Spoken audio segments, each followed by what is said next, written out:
Mais de 700 mortes por Covid-19 no mundo, sendo mais de 100 mil delas só aqui no Brasil.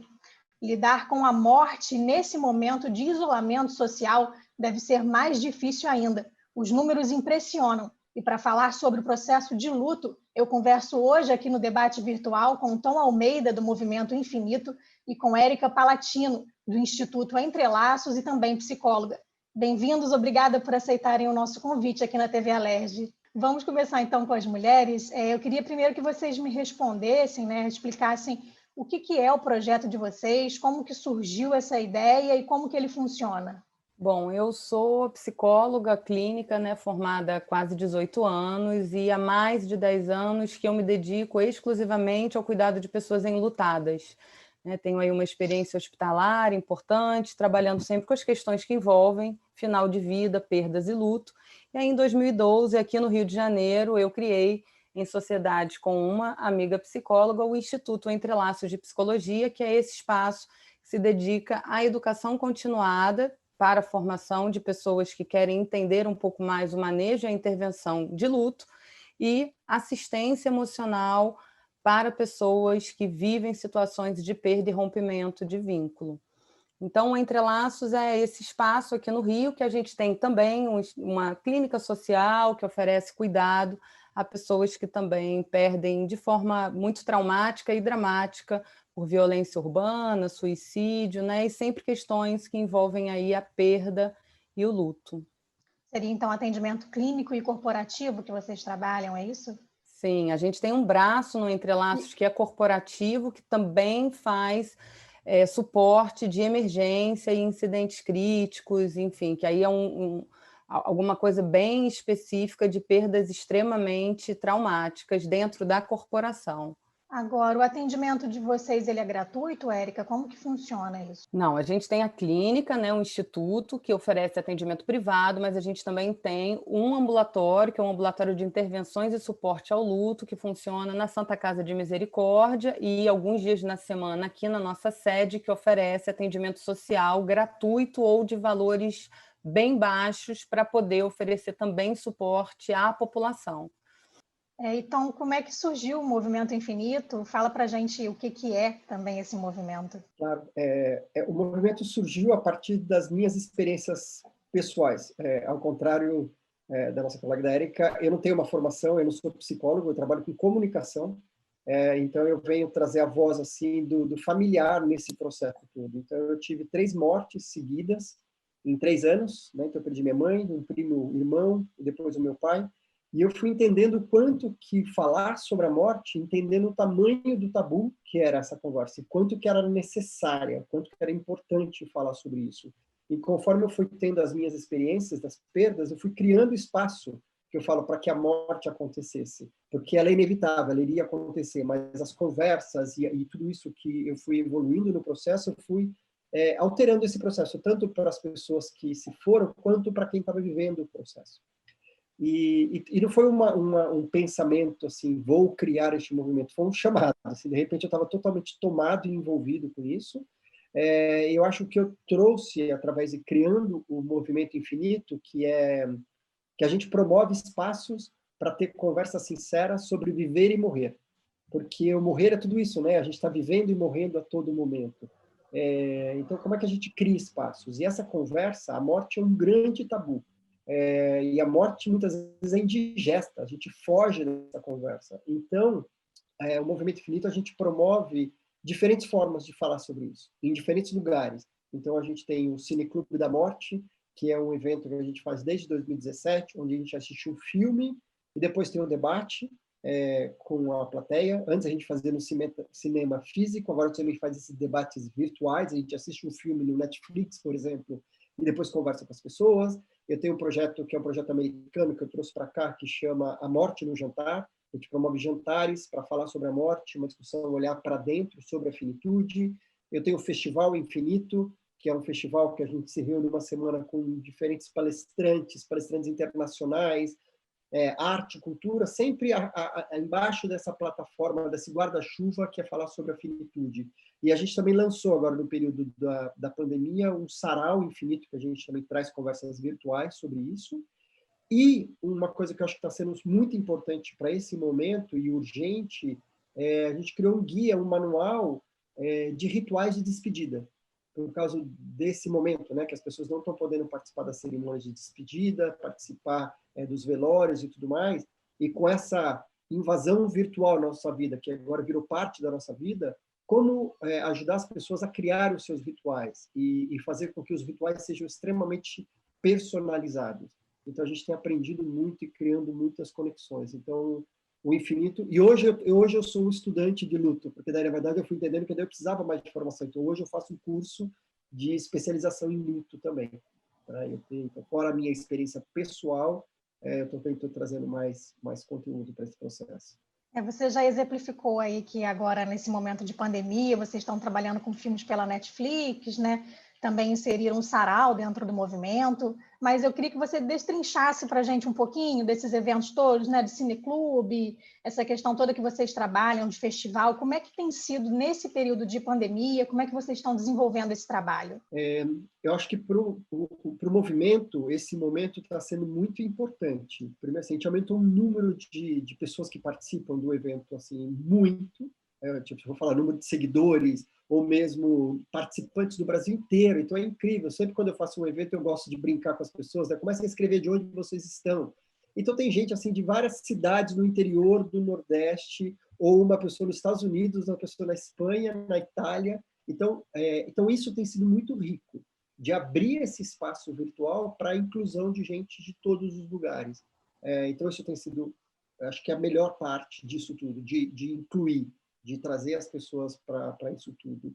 Logo no começo da pandemia, as pessoas ainda estavam um pouco desajeitadas com esse universo e tudo mais. Hoje, flui naturalmente.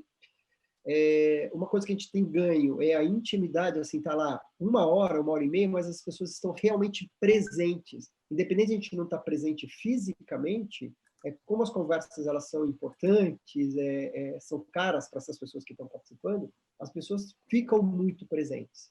Então, por exemplo, o Cineclube da Morte é um projeto que começou, faço com a doutora Ana Cláudia Quintana, que é uma especialista, uma das maiores especialistas em cuidados paliativos e geriatria aqui no Brasil, onde a gente assiste um filme e depois abre um debate. E agora, sendo virtualmente, a gente abre, faz uma conversa e fala, bom, então agora vamos assistir o filme. Todo mundo nas suas casas, ao mesmo tempo, assistindo o filme, juntos. Então, naquele momento, está todo mundo, cada um na sua casinha, no seu computador, assistindo. Quando acaba o filme, a gente volta para a conversa. E sempre do filme surge uma pergunta. O filme vai trazer aquela pergunta relacionada. Então, é bonito isso também, que a gente deixa uma coisa... Tem uma estrutura, o processo, mas a gente deixa com que as coisas aconteçam ali. Daí vem a pergunta que eu faço, e primeiro eu peço para as pessoas fazerem uma reflexão individual sobre aquilo. Elas pensarem. Então, fica todo mundo na tela, todo mundo em silêncio, o olho fechado, pensando sobre aquilo. Depois eu peço, no cinema as pessoas viram para o lado, aqui pelo Zoom eu crio salas para as pessoas conversarem em pequenos grupos, e depois a gente abre a conversa como um todo. Então, no Cineclube, a gente já falou sobre eutanásia, a gente já falou sobre luto, a gente falou sobre terminalidade, sobre rituais, sobre envelhecimento. Então, o filme que traz o norte para a conversa. Então, o debate acaba sendo muito rico. A gente usar a arte como esse veículo para nos projetar, se eu tivesse nessa situação e tudo mais, tem sido muito rico. Então, o Cineclube resumidamente, é isso. O jantar daí é uma conversa mais íntima, daí é uma reflexão mesmo assim, sobre você, refletindo sobre a sua finitude, o que é importante, porque o falar sobre a morte, refletir sobre a morte, sobre a nossa morte, das pessoas que a gente ama, efetivamente a gente está pensando sobre a vida, né? A morte, a finitude entra como um sinal de falar como eu estou vivendo. Se eu recebesse um diagnóstico agora, do que eu me arrependeria de não estar fazendo? O que falta ser feito? Que relações eu tenho que trabalhar? Então, é essa reflexão. Então, por mais que a temática seja a morte, a essência de tudo é falar sobre a vida. Lembrar que uma hora isso vai acabar. Então, como é que eu dou valor a isso? Aqueles minutos da minha história. Então, independente de qualquer coisa, é trazer essa reflexão. Então, sempre as conversas são emocionantes. Eu sempre crio um espaço seguro que, às vezes, se emociona. Eu, muitas vezes, me emociono e está tudo certo se emocionar. Não tem nunca me desculpa, eu me emocionei. Não. todo mundo se emociona, mas sempre todo mundo sai muito cheio de vida, porque as conversas são importantes. Então, essa é a essência. E, Érica, como que tem sido no Instituto esse período de pandemia para vocês realizarem os atendimentos? Flávia, a gente criou em junho, né, um site chamado cuidadoaoluto.com.br, onde a gente oferece atendimento gratuito especificamente para os lutos ligados à Covid. Né, essa foi uma ação direcionada social que a gente não ia dar conta no ambulatório e que a gente não achava justo fazer só para a população do Rio de Janeiro. Né? A gente tem um braço no nosso ambulatório que está direcionado para a Covid, mas a gente abriu, então, essa plataforma, esse site, que tem informação sobre as reações esperadas de luto, as necessidades que uma pessoa enlutada pode ter, né? A questão da rede de suporte, e aí a gente tem ali também o oferecimento de atendimento individual e grupal, que tem assim, tido uma repercussão, acho que como o Tom bem colocou, assim, a questão virtual, o acesso a pessoas do Brasil inteiro é de um benefício nessa história toda que a gente está vivendo tão dramática, porque a gente já ofereceu atendimento para pessoas no interior do Maranhão, em Sergipe, né, assim, São Paulo e Rio, mas em localizações que não têm suporte e cuidado específico, e a gente sabe que agora, do que a gente está vivendo diante das mortes em massa ou múltiplas mortes numa mesma família, em condições, né, circunstâncias e contextos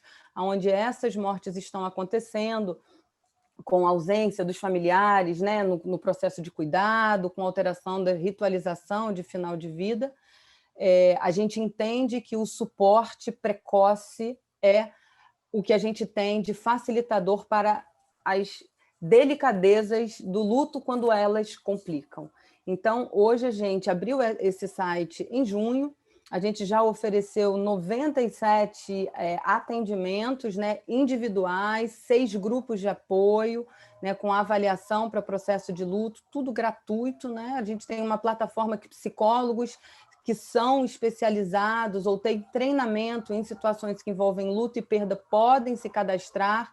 Nós fazemos uma triagem prévia, então a gente tem hoje 20 psicólogos atuando e a gente acredita que é o que a gente pode oferecer de cuidado social e humano, né, humanitário, diante dessa loucura, né, que a gente está vivendo numa proporção e numa imprevisibilidade absoluta. Né? Todas as ações que mitiguem processos de complicações são necessárias nesse momento, desde a ventilação, né, das reações, do suporte, das necessidades do luto, até o atendimento específico.